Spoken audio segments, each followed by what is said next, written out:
Bonjour tout le monde, rebonjour pour ceux que j'ai déjà vus sur le stand. Donc je vais vous parler aujourd'hui de quelque chose qui me tient beaucoup à cœur, qui est en fait un constat de 35 années d'exercice, que beaucoup de personnes sont malades à cause de leurs dents, et je vais essayer de vous partager tout ça avec vous. Enfin, je ne vais pas essayer, je vais.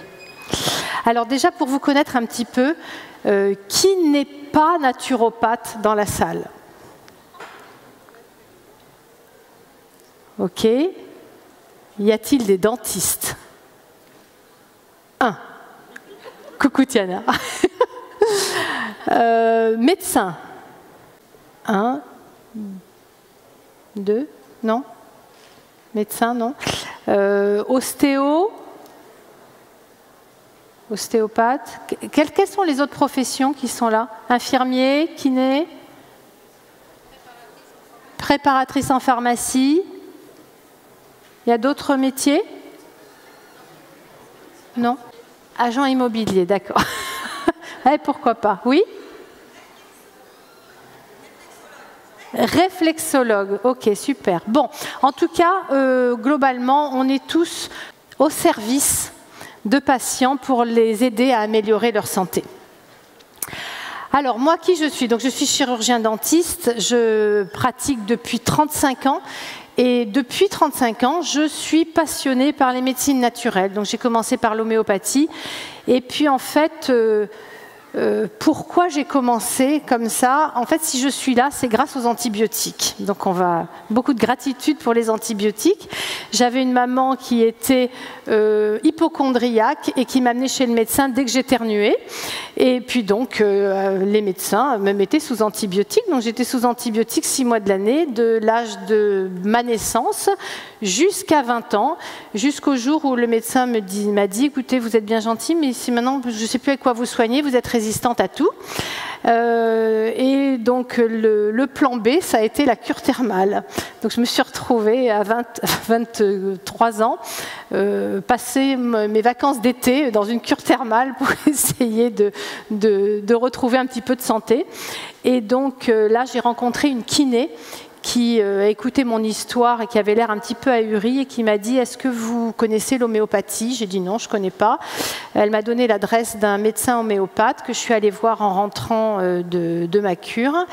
Et grâce à ses conseils et à son traitement, je n'ai plus jamais eu... À l'époque, j'avais des infections urinaires à répétition, donc sous antibio 6 mois de l'année, et je n'ai plus jamais eu une seule infection urinaire depuis que je suis soignée en homéopathie. Donc ça remonte à 40 ans. Et donc, c'était trop fort pour moi. J'ai dit, ça c'est fini, il va falloir que j'aille creuser un petit peu plus loin. Et donc, quand j'étais à la fac dentaire, déjà en 5e année, un jour, je me suis dit, non, c'est pas possible, je peux pas prescrire tout ce qu'on nous dit là à mes patients, il faut que je trouve une autre solution. Et effectivement, j'ai trouvé des cours d'homéopathie pour chirurgiens dentistes, et voilà que la nouvelle aventure a commencé. Et donc, petit à petit, je me suis formée en phyto, en huile essentielle, en médecine traditionnelle chinoise. Donc, j'ai touché à pas mal de choses. Et surtout, je les mettais, quand je rentrais le lundi matin au cabinet, je mettais tout ça en pratique. Je modifiais les protocoles pour pouvoir les appliquer au protocole dentaire. Voilà, et puis après, donc, j'ai écrit le Dicodan, que nombreux ont vu là sur le stand. Et en 2014, je me suis dit que il fallait quand même que je passe à la vitesse supérieure parce qu'il y avait vraiment une urgence que les patients soient et que la population soit informée de ce qui se passe dans leur bouche. Donc j'ai créé un site internet qui s'appelle Nature Biodental et donc c'est un blog, hein, donc il y a des infos régulières sur tout ce que tout le monde peut faire sur ses dents avec ce regard naturel. Et en 2016, j'ai créé une formation pour chirurgiens dentistes parce que effectivement, les patients étaient informés, mais ils ne trouvaient pas de dentiste qui répondait, qui arrivait à comprendre leurs demandes. Donc j'ai formé les chirurgiens dentistes. Et là, donc depuis depuis avant-hier, j'ai sorti la formation pour les praticiens de santé, c'est-à-dire les médecins, vous les naturopathes, les ostéopathes, les kinés, les infirmières, enfin voilà, toutes les personnes qui sont en lien avec la santé des patients, pour vous apprendre à intégrer le diagnostic dentaire dans le diagnostic médical complet et donc vous en tant que donc les médecins en tant que thérapeutes pour conseiller dans les pathologies de vos patients, mais vous surtout naturopathe en tant que conseiller d'hygiène de vie, de pouvoir donner des conseils éclairés sur la santé bucco-dentaire est vraiment un plus énorme pour la santé de vos consultants. Bon, alors, qu'est-ce qui se passe dans la bouche des personnes qui viennent vous consulter? Ils ont des dents dévitalisées, avec des granulomes et des kystes dentaires. Donc, vous voyez, c'est ce genre de termes que vous allez pouvoir apprendre dans la formation. Donc, qu'est-ce que c'est un granulome, un kyste dentaire? Ce sont des petites concrétions infectieuses, parce que dans les dents dévitalisées, si elles ne sont pas dévitalisées dans les règles de l'art, c'est un nid à bactéries. Et comme la dent est un vrai labyrinthe de petits canaux qui sont en relation directe avec la circulation sanguine, toute prolifération bactérienne à l'intérieur d'une dent dévitalisée va automatiquement se balader dans le corps. Donc ça stimule aussi donc, les défenses immunitaires en permanence des personnes qui ont des dents dévitalisées. Ensuite, vous allez trouver des obturations dentaires, hein, donc les fameux plombages, les couronnes, ça c'est les prothèses dentaires, les couronnes, les plombages, les appareils amovibles, tout ça fait avec des matériaux qui sont non biocompatibles. Alors, officiellement, on dit que c'est des matériaux biocompatibles, mais concrètement, quand ils sont en bouche, on se rend compte qu'il y a des corrosions, il y a des phénomènes électriques qui se créent, il y a du passage des métaux dans l'organisme, dans la salive, et tout ça, en fait, officiellement, on ne sait pas trop ce que ça fait, où ça va, mais concrètement, quand on regarde nos patients un petit peu d'une manière différente, on se rend bien compte qu'il y a une intoxication aux métaux lourds et que voilà, la santé de nos patients est dégradée. Donc voilà, c'est ce que je vous disais. Donc ces métaux, non seulement ils ne sont pas biocompatibles, mais en plus, ils provoquent des électrogalvanismes buccaux, c'est-à-dire des champs électriques en bouche. Et la bouche est un milieu assez spécial parce que c'est humide, c'est chaud. La salive est constituée de minéraux, donc les minéraux des électrolytes, donc ça conduit les champs électriques. Donc si vous avez une couronne en métal ou une obturation métallique avec ce qu'on appelle les amalgames contenant du mercure, il se crée un champ électrique entre les tissus bucco-dentaires et cette dent métallique, et ce qui crée une corrosion autour du métal. Et la corrosion, ça veut dire que les métaux qui sont à l'intérieur de l'obturation dentaire vont passer en solution dans la salive et du coup vont être avalés. Donc, en plus de ça, ça crée des champs électriques. Hein, cette électricité, elle réagit beaucoup avec tout ce qui est autour de nous, surtout que nous sommes maintenant confrontés nous sommes dans des bains électromagnétiques entre la Wi-Fi, les téléphones portables et les micros, voilà, tout ça. On est dans des champs électromagnétiques et ce qui se passe dans notre bouche réagit avec tout ça. On a même vu des liens entre les métaux en bouche et les stérilés avec du cuivre. Donc il y a des champs électromagnétiques, hein, des champs électriques qui se créent à l'intérieur du corps humain et qui perturbent énormément tous les métabolismes. Il y a aussi les déséquilibres de l'occlusion dentaire. Alors qu'est-ce que c'est l'occlusion dentaire? C'est la manière dont les dents du haut viennent s'emboîter avec les dents du bas. Et cette connexion entre le haut et le bas répond à des règles très très strictes et qui sont ajustées à 1 micron près. Donc, si vous avez le moindre déséquilibre, une couronne qui n'a pas été faite au micron près, un amalgame qui est un petit peu creusé, une dent qui a été usée par un bruxisme. Si vous avez perdu une dent que vous n'avez pas remplacée pendant des années, tout ça se déplace, essaye de se caler au mieux, mais crée ce qu'on appelle un déséquilibre de l'occlusion dentaire. La conclusion de ça, c'est que la mâchoire du haut ne vient plus s'emboîter dans la symétrie de la mâchoire du bas. Et comme vous avez tous les muscles de la colonne vertébrale, en commençant par les cervicales et les muscles de la langue qui sont attachés à cette mâchoire, si la mâchoire est un petit peu déséquilibrée, comme par un système de chaîne, on peut avoir un déséquilibre de la posture jusqu'à la plante des pieds. On a même trouvé des personnes qui avaient des déformations podales à cause d'un problème de déséquilibre de l'occlusion. Donc l'occlusion dentaire c'est un baromètre de l'équilibre postural et il est très très important cet équilibre buccal a des répercussions quasi systématiques. Ça peut être des acouphènes, des migraines, même des problèmes oculaires, c'est-à-dire des problèmes de convergence qui sont dus à un déséquilibre de l'occlusion. On peut avoir donc les douleurs cervicales, des douleurs dorsales, des tendinites diverses, et jusque, je vous ai dit, donc des problèmes de genoux, des problèmes de bassin, et jusqu'à des déformations podales. Les maladies de gencives et du parodonte, alors là je m'éclate un petit peu en ce moment parce qu'on vient enfin scientifiquement de découvrir que les bactéries qui sont dans les gencives avaient des répercussions sur le corps dans sa globalité. Et donc pour vous donner quelques... Alors je me souviens plus si j'en parle après, mais enfin je vous le dirai. On a des répercussions sur...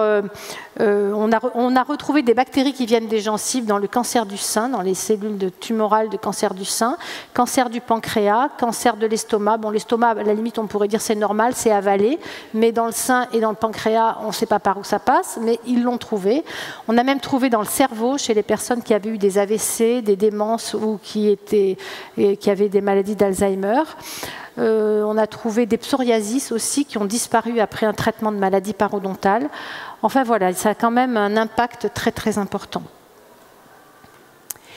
Et puis aussi, très important, les mauvaises fonctions.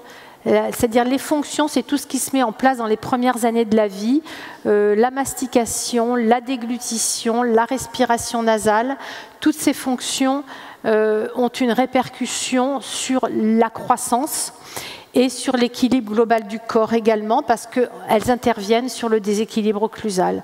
Quand les fonctions ne sont pas bien mises en place au bon moment, au bon âge, la croissance est toujours impactée. Alors, bon, là, je vais reprendre un petit peu les dents dévitalisées, les conséquences que ça peut avoir. Donc ça, tout ce dont je vous parle, c'est des choses qui ont été soit prouvées scientifiquement, soit en tout cas validées cliniquement. Moi, ça fait 35 ans que j'observe mes patients et c'est des choses que j'ai pu voir. Donc, endocardite, trouble du rythme cardiaque. J'avais une patiente qui avait des tachycardies. Cardiologue, personne trouvait pourquoi, donc on appelait ça des tachycardies essentielles, hein, quand la médecine ne sait pas, elle met le mot essentiel. Et en fait, un jour, je lui ai enlevé un kyste sur une incisive et ces tachycardies ont disparu. Voilà. C'est elle qui m'en a parlé après pour me dire j'ai plus du tout de tachycardie depuis l'opération. Donc tout ce qui est trouble, douleur articulaire, arthrite et rhumatisme articulaire aigu, hein, les dents dévitalisées sont tout ce qui est articulation, hein, ça envoie des toxines au niveau des articulations. Blocage de l'ovulation, ça aussi j'ai vu des personnes, des jeunes femmes qui n'arrivaient pas à avoir d'enfants et en fait on a trouvé des kystes sur les premières molaires du bas. Et en refaisant les traitements de racines pour enlever les kystes, l'ovulation s'est remise en route. Impuissance masculine aussi, ça on a trouvé des liens aussi, toujours avec les mêmes dents. C'est-à-dire que c'est la même dent qui, chez l'homme, et chez l'homme, c'est l'impuissance, et chez la femme, c'est les blocages d'ovulation. Donc, problème oculaire et sinusite aussi. Donc ça, c'est quand directement les dents dévitalisées, ce sont les dents du haut. Très souvent, elles ont les pointes des racines qui rentrent un peu dans le sinus. Et donc, quand les dents sont dévitalisées, les toxines vont directement dans les sinus. Et elles peuvent également se diffuser au niveau des yeux. Donc le fait aussi d'avoir des kystes ou des granulomes au niveau dentaire, ça veut dire que le corps, le système immunitaire en fait est stimulé 24 heures sur 24 et donc on se retrouve avec des personnes qui sont en épuisement immunitaire. J'ai également vu des diarrhées chroniques qui ont disparu après des traitements de kystes dentaires. Des eczémas et des tendinites aussi, alors ça c'est très fréquent. Donc là je vous parle que de choses que j'ai vues moi-même en cabinet, hein. C'est du vécu. Vertige, encéphalite, septicémie. Alors là j'avais une amie naturopathe justement, qui a été assistante dentaire chez moi, donc elle faisait les deux, assistante dentaire et naturopathe. Et puis un jour elle vient me voir, elle me dit j'ai des vertiges depuis 3 mois, on a fait tous les examens, alors elle est allée voir un kiné qui l'a secoué dans tous les sens, elle dit j'en peux plus, il n'y a rien qui passe. Elle me dit je me suis souvenu que tu faisais des trucs un peu bizarres sur les dents, alors elle est venue, je l'ai fait mordre sur 2 petits papiers bleus, j'ai touché une dent, ça a été terminé, elle n'a plus jamais eu un seul vertige, en une dent. Voilà. Et les septicémies, alors faut que vous soyez vraiment conscient de ça, c'est que les infections dentaires, il y a encore aujourd'hui des gens qui meurent de septicémie à cause d'infections dentaires. Parce que le kyste et le granulome, ce qui est quand même paradoxal, c'est que ça ne fait jamais mal, personne ne s'en rend compte. Vous pouvez vivre pendant des années avec un granulome ou un kyste sans jamais avoir mal à une dent. C'est au cours d'un contrôle dentaire avec une radio panoramique que le dentiste peut se rendre compte que vous avez ces infections chroniques. En fait, ce sont des infections chroniques, les kystes et les granulomes. Et puis un jour, parce qu'il y a une baisse de défense immunitaire, parce qu'il y a un choc émotionnel, parce qu'il y a une maladie quelconque, le kyste se passe à l'état aigu et vous avez ce qu'on appelle un abcès dentaire, donc il y a la joue qui gonfle, c'est ce qu'on appelle une cellulite, hein. Et puis cette infection peut monter au cerveau, peut aller dans tout le corps et en fonction de votre état immunitaire en fait, hein, si vous êtes en épuisement immunitaire, vous êtes mal barré parce que la septicémie peut flamber en 48 heures. Hein. J'ai eu un voisin qui a eu une encéphalite. Si on n'avait pas défoncé sa porte parce qu'il avait un dégât des eaux, on l'a retrouvé par terre dans sa salle de bain avec de l'eau qui débordait partout. Il avait une encéphalite due à un abcès dentaire. Hein, donc, et c'était dans les beaux quartiers parisiens, donc c'était pas chez des gens nécessiteux. Hein. Donc comme quoi... quel que soit, ça n'a rien à voir avec le niveau social, c'est juste une conscience. Et parfois, je suis un petit peu contrariée parce que même quand vous allez chez le chirurgien dentiste, s'il voit que vous avez des granulomes, bon, les kystes quand même, non, ils disent, mais les granulomes, parfois, ils n'en parlent pas, ou ils vous disent, bon, vous avez quelque chose, c'est pas super, mais il faut surveiller. Mais en fait... on surveille quoi? Parce que de toute façon, 24 heures sur 24, votre corps est bombardé de toxines. Et même si vous n'avez pas une septicémie, vous avez quand même le corps qui est pollué par ces toxines et votre système immunitaire qui est épuisé. Donc, sous prétexte que vous avez une couronne, que ça va faire des frais, eh bien, on ne touche pas, mais le résultat sur votre santé, eh bien, je ne sais pas si ça vaut le prix d'une couronne. Vous comprenez le... Ouais. Alors, la maladie parodontale, qu'est-ce qui se passe avec la maladie parodontale? C'est que c'est une inflammation chronique. Dans le corps, on dit que quand il y a une inflammation, à partir de 15 jours, ça devient une inflammation chronique. Une inflammation chronique, une inflammation de gencives, c'est les gencives qui saignent. Donc, qui dans la salle a les gencives qui saignent? depuis plus de 15 jours. Voilà. Donc saigner des gencives, ce n'est pas normal. Un saignement de gencive, c'est le signe d'une inflammation de gencive, d'une inflammation chronique et d'une maladie parodontale. Ça veut dire que vous avez une maladie parodontale. Si vous avez vos règles pendant 2 ans, 3 ans, je pense que vous vous inquiéteriez. Si vous avez une plaie sur le bras qui saigne pendant 2 ans, 3 ans, vous vous inquiétez.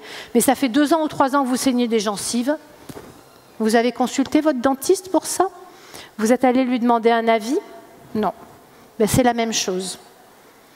Donc saigner des gencives, c'est une maladie parodontale. C'est le mot maladie, d'accord? Et il faut la soigner comme une maladie. Donc une maladie parodontale, ça peut être juste une inflammation qui vous met de toute façon en épuisement immunitaire, mais ça peut être aussi des poches parodontales avec... Attendez, je suis allée un peu vite. Ça peut être des poches parodontales avec des bactéries, avec des infections et avec une destruction de l'os tout autour de vos dents. Et ça met vos dents en péril. Et c'est comme ça qu'on dit que va tous finir avec un dentier. C'est la maladie parodontale qui provoque ça. Alors que si on s'alerte dès que les gencives saignent, on peut éviter ce genre de choses. Alors la maladie parodontale, elle est souvent associée, et là vous allez vous régaler parce que c'est votre terrain de jeu, elle est souvent associée à la porosité intestinale, à des parasites intestinaux aussi. Elle peut provoquer aussi par voie d'inflammation des polyarthrites rhumatoïdes. Ça, c'est très très important. On trouve très souvent des polyarthrites rhumatoïdes qui pratiquement disparaissent, en tout cas pour les signes cliniques, disparaissent après un traitement sérieux d'une maladie parodontale. On a trouvé aussi chez les personnes âgées des pneumonies, et même souvent létales, suite aux maladies parodontales. Parce qu'il y a ingestion des bactéries. Donc dans la maladie parodontale, vous avez une bactérie qui s'appelle Porphyromonas gingivalis, et c'est celle-là qu'on retrouve dans le cerveau, dans les poumons, le Porphyromonas gingivalis provoque je crois que ça s'appelle la citruline, s'il y a un médecin dans la salle qui va me dire ça. Ce sont les substances inflammatoires qu'on retrouve justement dans les polyarthrites rhumatoïdes qui sont créées par l'influence des Porphyromonas gingivalis. Donc psoriasis, eczéma aussi, donc ça je vous en ai parlé. Les accouchements prématurés. Une maman qui a une maladie parodontale a 7 fois plus de risque d'avoir un accouchement prématuré. Il paraît que 3/4 des accouchements prématurés n'ont pas, les médecins ne comprennent pas pourquoi l'accouchement a eu lieu prématurément. Et en fait, on n'est jamais allé voir au niveau des parodontites. Il y a énormément de femmes enceintes qui saignent des gencives, déjà parce que c'est hormonal, mais quand vous avez au départ une maladie parodontale, la perturbation hormonale qui vient se greffer dessous fait flamber la maladie parodontale, et une maladie parodontale de stade 1 va passer en stade 3 à la fin de la grossesse. Et avec tous les risques que ça provoque chez l'enfant. Et donc, ce que je vous disais, on a trouvé des Porphyromonas gingivalis dans les tumeurs cancéreuses du pancréas, du sein et de l'estomac. Et puis, dans les AVC, les démences et Alzheimer, on a trouvé des Porphyromonas gingivalis dans le cerveau. Alors, les troubles de l'occlusion et de la déglutition et de la respiration, qu'est-ce que ça fait, ça?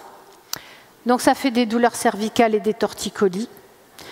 La langue, sachez que la langue est attachée au cervical. Et donc, quand la langue ne fonctionne pas correctement, quand il y a des déglutitions atypiques, je ne sais pas si vous connaissez ce genre de pathologie, c'est normalement, quand l'enfant naît, il a une déglutition avec la langue basse. Pour pouvoir, la langue se met derrière les lèvres se crispent pour aspirer le lait du téton. Et au fur et à mesure que les dents apparaissent, la langue se rétracte, d'abord pour ne pas se faire mordre, pour laisser les dents sortir correctement. Et la sortie de la première dent est le signe du début du sevrage. Donc dans les 6 mois qui suivent la sortie de la première dent, le sevrage devra être progressif pour permettre à la langue de se rétracter, d'aller se positionner au niveau du palais, de la pointe du palais. La langue ne doit pas toucher les incisives du haut, elles doivent être à peu près 1 cm en arrière. Et donc cette langue, elle reste là lors de la déglutition, quand on dort, quand on ne parle pas. C'est ce qu'on appelle la position de repos et de référence de la langue. Mais chez certaines personnes, pour des raisons physiques, en lien souvent avec les cervicales, mais aussi pour des raisons émotionnelles comment je pourrais vous dire ça, de sensation de danger affectif, vous allez, la langue, il va y avoir une espèce de soumission et alors je suis partie sur un truc dont je ne voulais pas vous parler, donc excusez-moi. En fait, il y a... bon, je vais vous le dire avec le... Quand l'enfant tète sa maman, il est en dépendance. Donc c'est le stade du oui. À partir du moment où l'enfant commence à manger à la cuillère, il commence à mettre en place ses premiers signes d'opposition. Si l'enfant a l'impression, mais ça c'est juste une impression qui vient de l'enfant, qu'il n'a pas le droit ou que le fait de s'opposer le met en danger affectif, il prend la décision de continuer à se soumettre pour continuer à être aimé. Voilà. Et donc physiquement, la langue se remet vers le bas, comme si elle allait chercher à continuer à téter. Parce que la mastication, c'est l'autonomie, la tétée, c'est la dépendance. Donc pour se protéger d'un éventuel danger affectif, le fait de ne plus aimer s'il met en place trop de signes d'opposition, l'enfant donc prend cette décision et physiquement la langue reste en bas. Ce qui fait que concrètement chez l'enfant qui grandit et l'adulte, la langue reste en bas. On appelle ça une déglutition primaire, une déglutition atypique. La langue continue à pousser sur les dents au lieu de venir stimuler la croissance du palais. Et donc, cette langue qui est attachée au cervical, en fait, ne fonctionne plus d'une manière cohérente et les tensions cervicales se mettent en place. Et donc, ce qu'il faut savoir, c'est que quand la déglutition, quand la langue est trop en bas, les dents se déplacent, la croissance au niveau du maxillaire supérieur ne se fait pas, la respiration a tendance à être buccale parce que la langue au palais stimule aussi la croissance des fosses nasales et de la respiration nasale. Donc c'est très important chez le jeune enfant d'être très vigilant à la position de sa langue, à la manière dont il respire. Un enfant ne doit pas rester plus de 30 secondes avec la bouche ouverte s'il ne parle pas. Si vous avez les enfants qui sont comme ça, là, vous tirez la sonnette d'alarme, il y a vraiment un problème fonctionnel qui va se répercuter sur tout l'équilibre de la bouche. Donc souvent chez les enfants qui ont des rhinos à répétition aussi, ils sont bien obligés de respirer par la bouche parce que c'est une question de survie. La respiration nasale, c'est la vie. La respiration buccale, c'est la survie. Donc les enfants, il faut vraiment être très très vigilant de leur apprendre à respirer par le nez, fermer la bouche, langue au palais et mastiquer. La mastication est très très importante pour la croissance des maxillaires et aussi pour l'équilibre de la bouche. Donc ces problèmes d'occlusion aussi, ils ont des répercussions sur le dos, les lombaires, sciatique, scoliose. Si le pédiatre détecte chez le jeune enfant une scoliose, généralement, c'est une petite scoliose, on vous dit. Votre enfant a une petite scoliose. Eh bien, courez chez l'ostéopathe et chez le dentiste pour vraiment aller voir ce qui se passe au niveau vraiment ce qui se passe au niveau de l'occlusion dentaire, parce que tout petit, parce qu'un enfant tombe très facilement, parce que la naissance peut-être n'a pas été aussi fluide que l'on voudrait, et bien en fait il y a des tensions des fascias qui font que tous ces systèmes ne se mettent pas en place comme ils devraient, et il y a des répercussions au niveau de la bouche. La croissance ne se fait pas de manière harmonieuse, et si la mâchoire n'est pas équilibrée, c'est ce dont je vous ai parlé, il y a des répercussions jusqu'à la plante des pieds.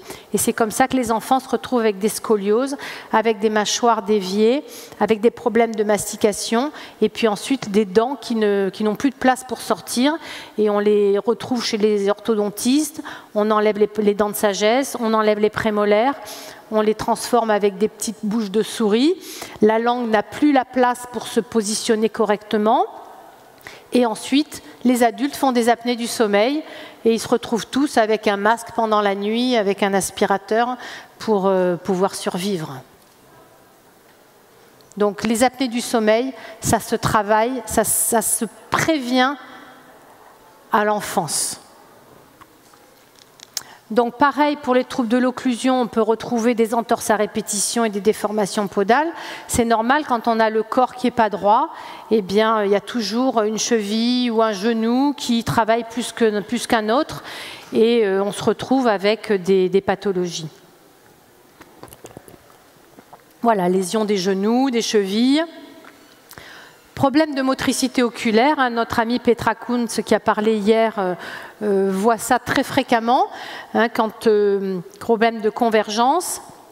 Si le massif facial n'est pas équilibré, eh ben, automatiquement il y a des tensions. Quand vous avez la mâchoire qui traverse comme ça, il y a les muscles oculaires, hein, qui sont étirés d'un côté, contractés de l'autre.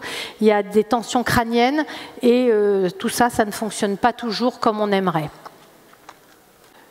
Donc, ce qu'il faut savoir aussi, c'est que la mandibule, c'est un fer à cheval, hein, qui s'articule ici au niveau en avant de l'oreille. Donc, vous avez le conduit auditif. Juste avant le conduit auditif, vous avez une cavité glénoïde, comme ça. C'est une espèce de, voilà, un petit creux. Et puis, le condyle, c'est une boule. Et ça s'articule. En fait, à chaque fois que vous ouvrez et fermez, voilà, ça s'articule comme ça. Et si ce n'est pas pareil à droite et à gauche, c'est-à-dire si votre mâchoire est déviée parce qu'il y a trop de dents d'un côté ou pas assez de dents de l'autre, ou ça agrandit plus d'un côté que de l'autre en fonction, par exemple les personnes qui mastiquent toujours du même côté, parce qu'il manque des dents d'un côté, on mastique toujours du même côté, et bien à la fin, au bout de quelques années, ça fait une déviation de la mâchoire. Il y a les dents du haut qui se sont complètement déplacées vers l'extérieur. Pour peu qu'il y ait une maladie parodontale, donc moins d'os autour des dents, ça va d'autant plus vite. Et ici, le condyle s'écrase contre l'oreille. Ici, ça s'étire, donc il y a des douleurs cervicales ici, et il y a des acouphènes de ce côté-là. Et puis tout ça, ben, en fait, ça peut provoquer des vertiges, des migraines. Alors vous avez un signe, on appelle ça le signe pathognomonique, c'est toutes les pathologies qui sont aggravées la nuit ou le matin au réveil, il y a de fortes chances pour que ça vienne d'un problème dentaire. Donc quand vous avez des personnes qui viennent vous consulter, qui disent « Oh là là, tous les matins je me lève avec un lumbago » ou « Le matin, j'ai mal à la tête le matin au réveil », pensez aux dents. Les névralgies d'Arnold aussi, ce sont des douleurs qui partent très souvent ici du trijumeau, qui remontent dans les yeux, qui font le tour de la tête comme ça, qui descendent aussi au niveau des épaules. Donc ça aussi, pensez aux problèmes d'occlusion dentaire. Et les apnées du sommeil, ça je vous en ai parlé. Donc chez l'adulte, qu'est-ce qu'on peut faire? On peut lui rééduquer sa langue, on peut rééduquer son occlusion, mais parfois quand on a enlevé 8 dents, que la langue est en déglutition atypique, on ne peut pas élargir le palais chez l'adulte, donc on est limité. Donc il y a des... Voilà, il faut le savoir pour pouvoir anticiper et dès les enfants, dès le jeune âge, anticiper ces problèmes futurs. Alors, qu'est-ce qui se passe aussi au niveau des prothèses et des obturations en métaux non précieux? Ça fait, c'est ce que je vous ai dit, ça fait des courants électriques en bouche et des corrosions. Donc du coup, ça fait ce qu'on appelle des intoxications aux métaux lourds, même si tous les métaux ne sont pas lourds. On en parle beaucoup, intoxication aux métaux lourds, mais si vraiment on veut être puriste, c'est pas vraiment tous des métaux lourds. Hein. Bon, je vous dis métaux lourds parce que c'est communément ce qu'on comprend, mais si vraiment on veut être puriste, c'est pas ça. Mais enfin, toujours est-il, c'est que les métaux qui sont dans les prothèses dentaires, par corrosion, vont passer dans la circulation. Donc ces champs électriques, ils provoquent des migraines aussi. Il faut faire très attention au nickel. La majorité des prothèses dentaires, alors il y a aussi une nouvelle mode, là, j'espère que vous avez tous entendu parler des prothèses reste à charge zéro, le RAC 0, vous avez entendu, maintenant les prothèses dentaires sont gratuites. Vous êtes contents? Maintenant vous allez pouvoir vous faire vos prothèses gratuites. Et bien elles sont toutes en nickel. Hein. Voilà, les gratuites, elles sont en nickel. Donc... faites attention quand même, le gratuit peut coûter très cher à votre santé. Donc il y a quand même 10% de la population qui est allergique au nickel. Quand vous mettez des boucles d'oreilles en pacotille, si vous avez le lobe de l'oreille qui s'infecte, vous savez que vous êtes allergique au nickel. Donc par contre, si vous avez une couronne en nickel dans la bouche, vous la gardez 24 heures sur 24. Hein, vous n'allez pas l'enlever le soir avant de vous coucher. Et donc ça vous met en épuisement immunitaire. Donc il y a 10% des personnes allergiques et 30% intolérantes au nickel. Donc c'est énorme, hein, énorme. Moi je vois des patients qui ont des bourrelets, les gencives qui sont boursouflées, rougeâtres et qui saignent en permanence à cause d'une allergie au nickel. Les acouphènes aussi, très fréquentes. Alors là, on n'est même plus dans un problème d'occlusion dentaire, on est dans une espèce de parasitage électromagnétique. Les aphtes à répétition, qui sont dus justement à ces métaux en bouche, mais aussi, je voudrais vous alerter sur les dentifrices. Les dentifrices qui ont du lauryl sulfate, qui ont du triclosan, qui ont du dioxyne de titane ou qui ont du fluor, tout ça sont des perturbateurs endocriniens et ça provoque des aphtes à répétition. Donc si vous avez des personnes qui viennent vous consulter en disant j'ai des aphtes à répétition, bon, peut-être qu'il y a un problème hépatique avec un stress, mais demandez-lui d'abord de changer de dentifrice. Vous aurez des surprises, des bonnes surprises. Les gingivoragies chroniques, hein, donc c'est quand ça saigne des gencives de manière chronique, en dehors de toute cause infectieuse. C'est-à-dire normalement, on saigne des gencives parce qu'on a une maladie parodontale à cause du tartre et de la plaque bactérienne. C'est parce qu'on n'arrive pas à mettre en place une hygiène dentaire optimale. Mais là, on se retrouve avec des saignements chroniques qui n'ont rien à voir avec l'hygiène. C'est uniquement à cause des phénomènes électromagnétiques en bouche. Et ça peut même provoquer des mycoses buccales et des lichens plans, et même des leucoplasies, je ne l'ai pas noté, hein, lésions précancéreuses. Alors, vous allez souvent être confronté à dire à vos patients, à personnes qui viennent vous consulter, ce serait peut-être bien d'enlever vos amalgames au mercure, c'est pas bon d'avoir du mercure dans la bouche, c'est pas bon d'avoir des métaux. Eh bien, moi, je vous dis attention, attention quand même. Attention. D'abord, le dentiste qui va faire ça, il faut vraiment qu'il soit formé à enlever ces métaux avec précaution. Précaution, ça veut dire, quand il va vous enlever les métaux ou les enlever aux personnes que vous leur adressez, il ne faut pas que la personne en avale autant qu'elle en avait dans la bouche. Donc il y a une méthode bien particulière pour enlever ça. Parce que sinon, les patients vont se retrouver avec des fatigues chroniques, ils vont se retrouver avec des phénomènes d'électrosensibilité qu'ils n'avaient pas avant. Ils vont se retrouver avec, du coup, des intoxications aux métaux lourds. Il y a même des études qui ont été faites dans le sens qui dit que les femmes enceintes à qui on aurait enlevé des amalgames comme ça, sans précaution, auraient beaucoup plus de chances d'avoir des enfants autistes. Il y a des déclarations de sclérose en plaques, de maladie de Parkinson ou d'Alzheimer suite à des dépôts intempestifs d'amalgames.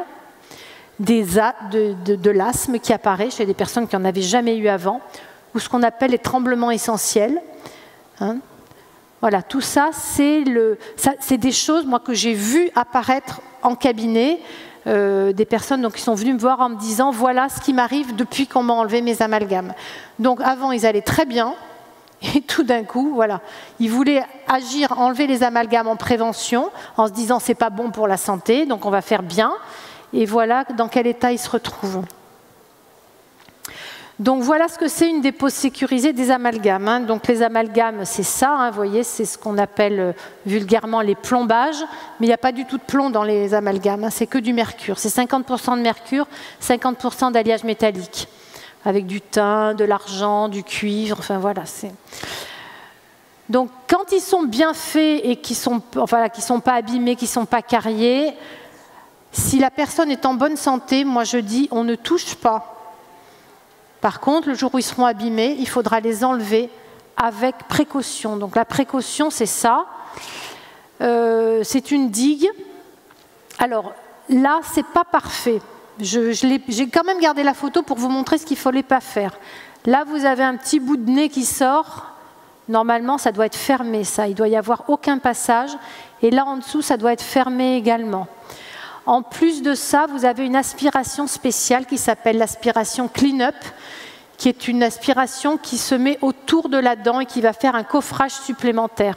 Parce que si le praticien enlève comme ça, la digue va faire écran et il y en a autant dans l'atmosphère qu'au bout de la dent. Donc il faut une double aspiration, il faut une protection comme ça. Alors par contre, c'est pareil, ça aussi, il faut des digues en vinyle, parce que les dentistes, généralement, ils utilisent des digues en latex. Et ben, le latex, ça laisse passer des vapeurs de mercure. Donc il faut des digues en vinyle, il faut une double aspiration, l'aspiration clean-up qu'on met autour de la dent, hein, qui vient se clipper autour, comme ça. Quand on enlève la digue, quand on enlève l'amalgame, on prend une fraise très très fine, où on va passer à la limite de l'amalgame et de la dent pour complètement décoller l'amalgame et le sortir d'un seul bloc pour limiter autant les poussières d'amalgame que les vapeurs de mercure. Voilà, donc c'est un protocole qui est quand même assez compliqué à mettre en place, qui demande du temps, de la précaution et de la technique quand même. Hein. Alors, parce que c'est bien beau de dire j'enlève mes amalgames, mais qu'est-ce qu'on va mettre à la place? Des composites. Alors on était tout content, il y a 5-6 ans, on va mettre des composites. Et bien maintenant, on apprend que les composites, ils sont pleins de perturbateurs endocriniens. Youpi! Donc, c'est bien beau d'enlever les amalgames, mais ensuite, il faut savoir par quoi on remplace. Et les composites, en tout cas, la majorité de ceux qu'on trouve chez les dentistes actuellement, sont pleins de perturbateurs endocriniens. Donc il y a quelques laboratoires qui étaient un petit peu avant-gardistes, qui ont commencé à faire des composites sans perturbateurs endocriniens, mais entre nous, on ne sait pas par quoi ils ont remplacé le bisphénol A. Hein. On n'en sait rien. Peut-être que dans 4-5 ans, on nous dira que c'est encore un truc... Donc... Voilà, hein. Donc il y a des BPA, des phtalates, des parabènes, de TEG, DMA, HEMA, fluor, mercure, tout ça c'est des perturbateurs endocriniens. Donc perturbateurs endocriniens, ça veut dire que ça interfère avec nos systèmes hormonaux et que ça peut avoir des conséquences sur tout le corps humain. Au niveau dentaire, ça provoque les MIH, ce sont des anomalies de l'émail au niveau des molaires et des incisives centrales. Donc, quand les enfants ont été soumis à des perturbateurs endocriniens dans la petite enfance, donc tous les plastiques par exemple, hein, à une époque il y avait du BPA dans les biberons, hein, donc maintenant, depuis quelques années, on n'y a plus droit, mais enfin, il y a des enfants qui ont eu des biberons en plastique avec des perturbateurs endocriniens et qui se sont retrouvés avec des molaires. Donc c'est la partie supérieure de la dent, hein, les petites cuspides qui sont soufflées et c'est comme si c'était des caries. C'est pas vraiment carié, mais ça se carie vite après avec le temps. Donc on appelle ça des MIH. Et puis bien sûr, ça fait des perturbations hormonales. Hein. Donc la plus importante, c'est la stérilité principalement masculine. Alors je ne dis pas, ça ne vient pas tout des composites dentaires, hein, donc c'est juste une petite goutte parce que les BPA, les phtalates, tout ça, il y en a partout. Hein, toutes les boîtes en plastique, les produits cosmétiques, les dentifrices bien sûr, mais dans les produits dentaires, on a quand même des BPA, donc voilà. Donc ça fait des baisses de facultés cognitives, ça fait des perturbations thyroïdiennes. Alors vous, que pouvez-vous faire? Alors déjà, vous faire ouvrir la bouche des personnes qui viennent vous consulter. Et vous allez tout de suite voir si tout va bien ou s'il y a des trucs qui ne vont pas bien. Ça se voit tout de suite, hein, on n'a pas besoin d'être dentiste. Donc il faut regarder s'il manque des dents. S'il manque des dents et que vous voyez que la personne n'a pas d'appareil, déjà ça doit faire tilt. Si vous dites qu'il a mal au dos, vous commencez par ça. Aller chez le dentiste, vous faire un appareil dentaire pour remplacer les dents absentes. Il faut regarder s'il y a beaucoup de dents soignées, s'il y a beaucoup de couronnes, parce que ça veut dire qu'il y a des dents dévitalisées en dessous. Il faut regarder donc si les dents sont bien alignées. Quand la personne est face de vous, est-ce que le milieu du haut est bien au milieu du bas? Ça c'est facile à regarder, hein. Vous faites faire comme ça se voit très facilement. Donc s'il y a un décalage, il y a de fortes chances pour qu'il y ait un décalage ici, puis qu'il y ait un décalage au niveau des épaules. En fonction le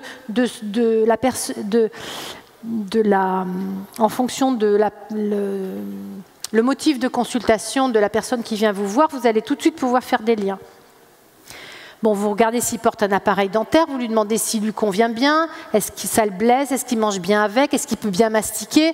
Vous, en tant que naturopathe, si vous soignez des problèmes intestinaux et que la personne ne mastique pas ses aliments, vous pouvez donner tous les probiotiques et tous les traitements intestinaux que vous voulez, on se retrouvera toujours avec le même problème. Hein.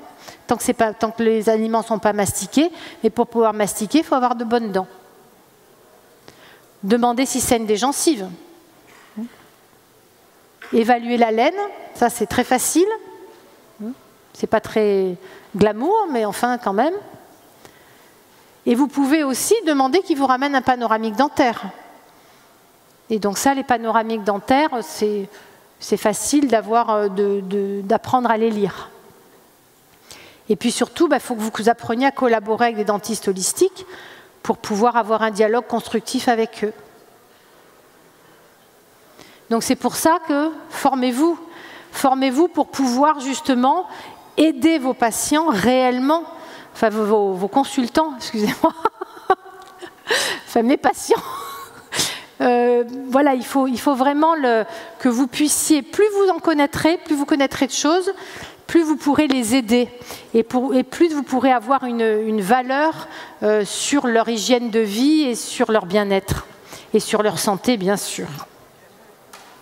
Donc, je suis sur le stand en cils et on a, avec les élixirs de cristaux, on a créé une gamme d'élixirs de cristaux pour les dents, qui est vraiment une valeur ajoutée par rapport à ce dont je vous ai parlé, qui permet, parce que le dentiste, lui, va soigner les dents, la structure, hein, il va reconstituer une dent cassée, remplacer une dent absente, mais les dents, ce sont aussi des cristaux, c'est de l'hydroxyapatite, c'est un cristal. Et ces cristaux, ces dents, elles sont aussi très sensibles aux émotions. Et vous pourrez constater aussi, quand vous parlerez avec les gens que vous accompagnez, que souvent, ils ont eu des gros problèmes dentaires pendant des périodes de stress, pendant des périodes émotionnellement difficiles. Et les dents gardent les mémoires de ces stress. Et donc, c'est toujours très intéressant d'aller avec ces élixirs de cristaux, en même temps que le dentiste va soigner la structure, l'élixir de cristal va pouvoir aller soigner l'émotion de la dent. Donc, vous aussi, vous pouvez être conseillé de ça, c'est vraiment une valeur ajoutée et pour pouvoir aider les personnes que vous accompagnez. Et donc, moi, j'ai mis au point... C'est bon ? Voilà, donc quand je vous dis formez-vous, c'est parce que aussi j'ai mis au point une formation pour vous, pour les médecins, pour les naturopathes, pour les ostéopathes, pour tous les gens qui sont au service de la santé et du bien-être, pour vous apprendre justement à comprendre tout ce qui se passe dans la bouche de ces personnes, pouvoir les conseiller au mieux, surtout les alerter, parce que souvent les gens ne font rien parce qu'ils ne sont pas au courant. Et si les thérapeutes ne sont pas là aussi pour les conseiller et pour les alerter sur ce qui se passe dans leur bouche, qui va le faire, hein? Donc vous, surtout qu'en tant que naturopathe, vous êtes des comment je pourrais dire ça, des conseillers de santé, hein, vous accompagnez avec plein de conseils qui sont des vraies valeurs ajoutées pour la santé de toutes ces personnes. Et parler de la bouche est vraiment une valeur ajoutée parce qu'il y a énormément de pathologies dont l'origine est dentaire, vous avez bien pu le voir. Voilà. Merci Catherine.